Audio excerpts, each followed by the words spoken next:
ഉപായം കൊണ്ട് ഓട്ടടക്കുക എന്നുള്ളൊരു പ്രയോഗം ഉണ്ട് കേട്ടോ മലപ്പുറത്ത്. ഞാനിന്ന് അങ്ങനത്തെ ഒരു പരിപാടിയിലാണ്. ഒട്ടുമിക്ക വീട്ടിലും ഈ ഒരു പ്രയാസം ഉണ്ടാവും. നമ്മളെ വീട്ടിൽ നല്ലോണം ബുദ്ധിമുട്ടുള്ളതുകൊണ്ട് ആ ബുദ്ധിമുട്ട് ഒഴിവാക്കാനുള്ള ഒരു പണിയിലാണ്. ആ പണീൻ്റെ അടിയിൽ ചായ വന്നപ്പോഴാണ് എനിക്കും ഇങ്ങനെ തോന്നിയത് ഇത് നിങ്ങളേറ്റും കൂടി ഒന്ന് ഷെയർ ചെയ്യാന്ന്. ചിലപ്പോൾ ആർക്കെങ്കിലുമൊക്കെ ഉപകാരപ്പെട്ടാലോ. ഇനി മാത്രമല്ല ഞാൻ ഈ ചെയ്യണത് ഇത് ഇങ്ങനെ ഒന്നും ചെയ്യേണ്ട, ഇതിനെക്കാട്ടി എളുപ്പമാർഗം വേറെ ഉണ്ട് എന്നുള്ള ആർക്കെങ്കിലും വല്ല അഭിപ്രായമോ ഐഡിയ ഉണ്ടെങ്കിൽ അതൊന്നും ഇങ്ങോട്ട് കമൻറ്റിൽ കൂടെ എന്നോട് ഇങ്ങോട്ടും ഷെയർ ചെയ്തോളി, എനിക്കും തിരുത്താലോ. അപ്പം അതിന് എൻ്റെ അടുത്തുള്ളത് ഹോളോ ബ്രിക്സ് ആണ്, ഓടിൻ്റെ ഹോളോ ബ്രിക്സ് ആണ്.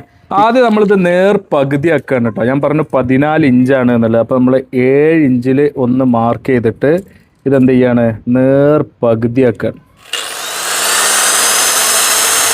ആ 2 ബ്ലോക്ക് നമ്മൾ നേർ പകുതി കട്ട് ചെയ്തിട്ട് എന്ത് ചെയ്തു, 4 പീസാക്കി മാറ്റി. ഇനി ഇതുപോലെ ചെറിയൊരു കട്ടിങ് കൂടി വരാനുണ്ട്. ഇതിൽ നമ്മൾ ഇവിടുന്ന് ഇങ്ങോട്ട് ഒരു 3 ഇഞ്ചിൽ മാർക്ക് ചെയ്യാം. ഇവിടുന്ന് ഇങ്ങോട്ട് 3 ഇഞ്ചിൽ, അതേപോലെ താഴേന്ന് മേലോട്ട് ഒരു 5 ഇഞ്ച് മാർക്ക് ചെയ്യുക. ഇതാണ് 5 ഇഞ്ച്. എന്നിട്ട് ഇതാ ഇവിടുന്ന് ഇവിടെ 3 മാർക്ക് ചെയ്തില്ലേ, അവിടുന്ന് ഈ 5 ഇഞ്ച് മാർക്ക് ചെയ്തോടത്തേക്ക് ജസ്റ്റ് ഒരു ലൈൻ ഇങ്ങനെയാണ് കൊടുക്കുക. അപ്പോൾ ഇനി നമുക്ക് എന്ത് ചെയ്യണം, ഈ ലെവലിൽ ഇത് ഇങ്ങനെയാണ് കട്ട് ചെയ്യണം.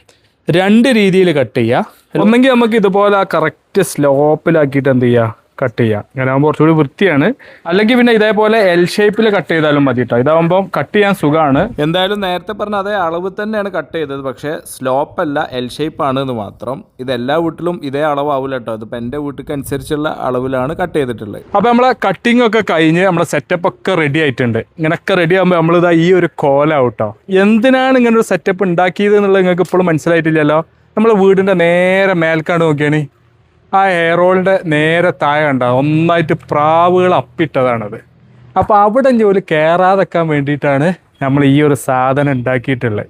അപ്പോൾ ഇത് വെക്കുമ്പം എന്താണെന്ന് വെച്ച് കഴിഞ്ഞാൽ പ്രാവ് കയറില്ല, എന്നാലോ ഇതിന് ഈ ഒരു ഹോൾ ഉള്ളതുകൊണ്ട് എയർ പാസേജ് തടസ്സപ്പെടില്ല. ഞാൻ ഈ വക പണിയൊക്കെ ഇവിടെ എടുത്തിട്ടും ഇത് ഞാൻ വീഡിയോ എടുക്കുന്നുണ്ട് എന്ന് പറഞ്ഞിട്ടും കണ്ടാൽ നിങ്ങളൊരു ഉസുറും പൊടിയില്ലാതെ പ്രാവുകൾ തൊട്ടടുത്തുള്ള എയറോളിൽ വന്നിക്കണ്. എന്താ ഇപ്പോൾ ഇവരെ കൊണ്ട് ചെയ്യുക, ബ്ലഡി ഫൂൾസ്. ഏതായാലും ആ ഹോളോ ബ്രിക്സ് വെച്ച എയറോൾക്ക് ഇനി എന്തായാലും ഓൾക്ക് കയറാൻ പറ്റില്ല. അപ്പം ഇനിയിപ്പോൾ എന്തായാലും എനിക്ക് ഒരുപാട് ഹോളോ ബ്രിക്സുകൾ വാങ്ങേണ്ടി വരും. ഈ രീതിയിൽ ഒരു എയറോൾ അടക്കാൻ എനിക്ക് 210 റുപ്യ ചിലവായി. ഇതിലും ചിലവ് പറഞ്ഞാൽ വല്ല മാർഗം ഉണ്ടെങ്കിൽ ഒന്ന് പറഞ്ഞു തരണം കേട്ടോ. പ്രാവ് കയറും ചെയ്യരുത്, കാറ്റ് കയറും വേണം, വീടിൻ്റെ ഉള്ളിൽ നിന്ന് വെക്കാനും പറ്റണം. കാരണം അത്രയും ഹൈറ്റ് ഉള്ളതുകൊണ്ട് ഫിറ്റ് ചെയ്യുക എന്നുള്ളതൊരു പ്രയാസമാണ് പുറത്തുനിന്ന്.